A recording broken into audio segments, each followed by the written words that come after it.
Hello everyone.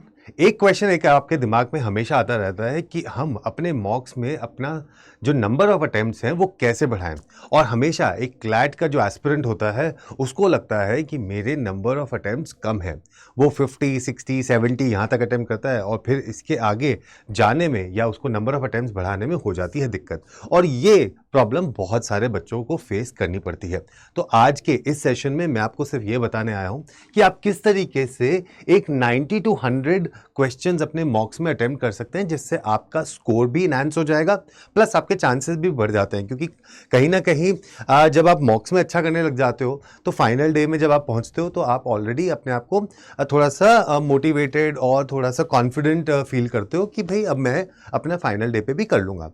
तो एक चीज़ आपको क्लैट के बारे में समझनी पड़ेगी कि क्लैट का जो पेपर है उसके अंदर आपके 5 सेक्शन हैं और पांचों सेक्शन में आप सारे सेक्शंस में अच्छे हो ऐसे कोई ज़रूरी बात नहीं है। प्लस जो कंसोर्शियम ऑफ एनएलयूज है वो आपको जब ये 5 सेक्शन देता है या कोई भी पेपर जब पेपर सेट करके आपको सेक्शंस बना के देता है तो वो ये देखना चाहता है कि आप इन सारे के सारे सेक्शंस में अबव एवरेज हो या नहीं हो। वो ये नहीं देखना चाहता कि भाई एक सेक्शन में आप बहुत अच्छे हो और एक में खराब हो, जैसे कि क्लैट में होता है। बहुत सारे बच्चे बोलते हैं कि भाई मैथ का सेक्शन हमसे नहीं हो पाएगा क्योंकि मैथ हमारी वीक है। चलो मान ली उस बात को भी, लेकिन अगर आपकी मैथ का सेक्शन वीक है और आप उसमें एक्सपेक्ट करके चल रहे हो कि 10 से 12 क्वेश्चंस आपको आएंगे तो आपके ऑटोमेटिकली जो क्वेश्चंस हैं वो आपके हो जाएंगे 110 या 108 के क्वेश्चन आपके पास बचेंगे।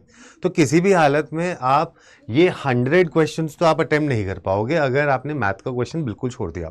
ठीक है, तो इसलिए आपको हर एक सेक्शन में से इतना कुछ करना पड़ेगा so that you understand and you get that एक मिनिमम नंबर ऑफ अटेम्प्ट्स जो आपके हैं उसमें से आपने वो निचोड़ लिया, जिससे आपके ये जो नंबर है ये हो जाए। इतने अटेम्प्ट्स आप कर लें।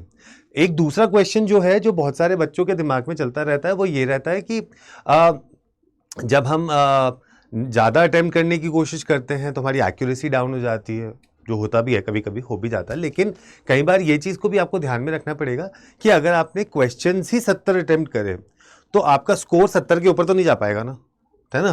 तो आपको अगर आगे बढ़ना है तो आपको अटेम्प्ट्स करने पड़ेंगे। आपको 90 तक या ये जो नंबर है 100 का ये आप तक पहुंचना पड़ेगा, क्योंकि अगर आप ये 100 तक पहुंचोगे तो आप अपने स्कोर को इन्हांस करने के बारे में सोच सकते हो। अगर आप अटेम्प्ट ही 60 65 क्वेश्चन 70 क्वेश्चन करके आए हो, उसमें से कुछ गलत भी हो गए तो फिर आपकी जो एक्यूरेसी है तो उसका क्या ही कर लेंगे। क्योंकि अगर एक्यूरेसी करने के बाद आपने 70 क्वेश्चन में से 65 क्वेश्चन ठीक भी कर दिए तो भी स्कोर तो नहीं बनेगा और वो एनएलयू जाने लायक नहीं होगा। तो इस वजह से आपको थोड़ा सा बैलेंस आउट करके चलना पड़ता है और बैलेंस आउट करने के लिए आपको हर एक सेक्शन में से कुछ ना कुछ करना पड़ेगा।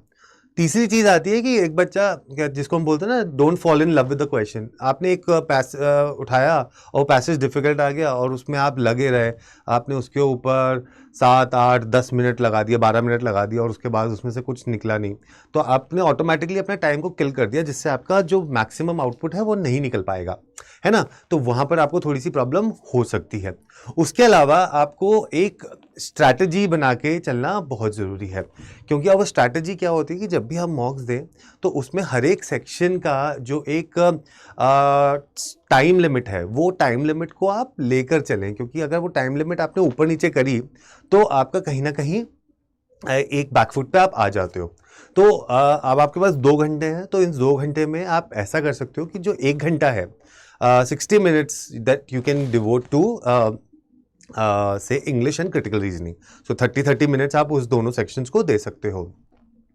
10 मिनट आप दे सकते हो करंट अफेयर्स को और मैथमेटिक्स को, लेकिन इसको निग्लेक्ट नहीं करना है, ये देना ही देना है। और फिर जो बचा हुआ टाइम है, अगर आपने 10 मिनट दिया तो आपके पास कितना हो जाएगा, आपने 20 मिनट्स दे दिया और बचे हुए 40 मिनट्स के आसपास आप अपने लीगल रीजनिंग के सेक्शन को दे सकते हो। तो ये इसको फिक्स कर लो, इसको हर एक मॉक में ऐसे ही दो सो दैट आपका एक रेगुलरिटी बन जाए और प्लस आपके दिमाग में भी ये चीज़ बैठ जाए कि फाइनल डे तक जाते जाते आप इस तरीके से इस चीज़ को दोगे, ठीक है।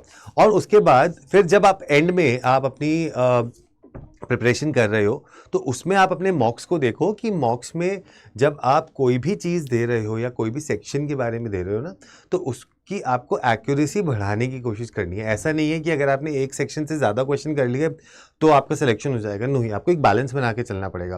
क्योंकि इस बार ही अगर देखो 2024 का क्लैट का पेपर आसान था तो लोगों के अटैम्प्ट 110 तक भी पहुँचे हैं, राइट। लेकिन अगर आपने 70-75 के आगे ही नहीं पहुँचे तो फिर आपकी जो चांसेस हैं of getting into one of the NLUs वो तो ऑलरेडी कम हो जाएंगे, है ना। प्लस एक स्ट्रैटेजी बनाओ कि पेपर को लेना कैसे है, और पेपर को लेने के लिए आप अपने सेक्शंस को देख लो कि पहला सेक्शन मैं कौन सा करूंगा, दूसरा कौन सा करूंगा।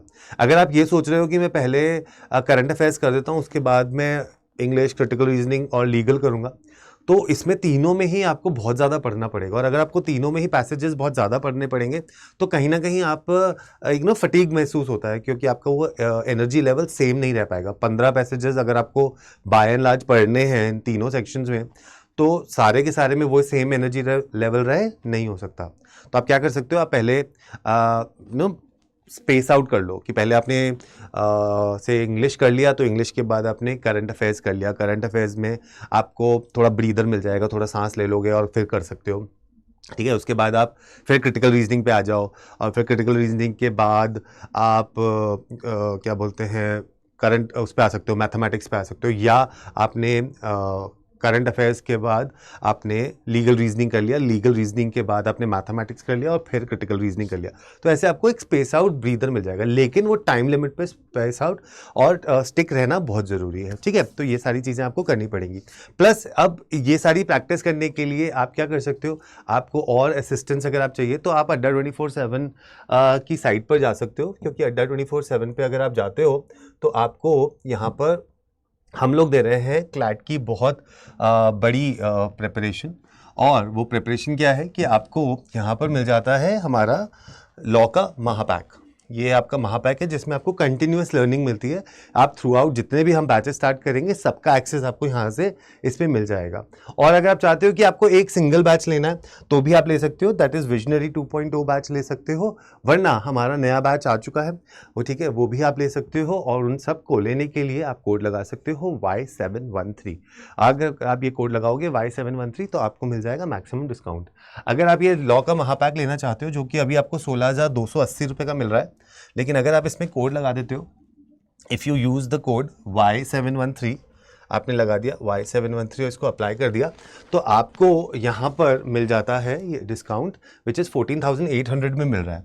लेकिन अभी यहाँ पर 81% का डिस्काउंट आपको मिल रहा है, जो कि सिर्फ मंथ एंड सेल तक मिलेगा, दैट इज़ टिल 31 मार्च तक ये आपको मिलेगा कोड पे Y713। प्लस क्लैट के बारे में अगर आप कोई भी इंफॉर्मेशन या कोई भी प्रॉब्लम है जो आप जानना चाहते हो, या एलिट के बारे में जानना चाहते हो, या एलसैट के बारे में जानना चाहते हो, तो आप डायरेक्टली मुझे इस नंबर पे कॉल कर सकते हो और मैं आपको इसमें हेल्प कर दूंगा।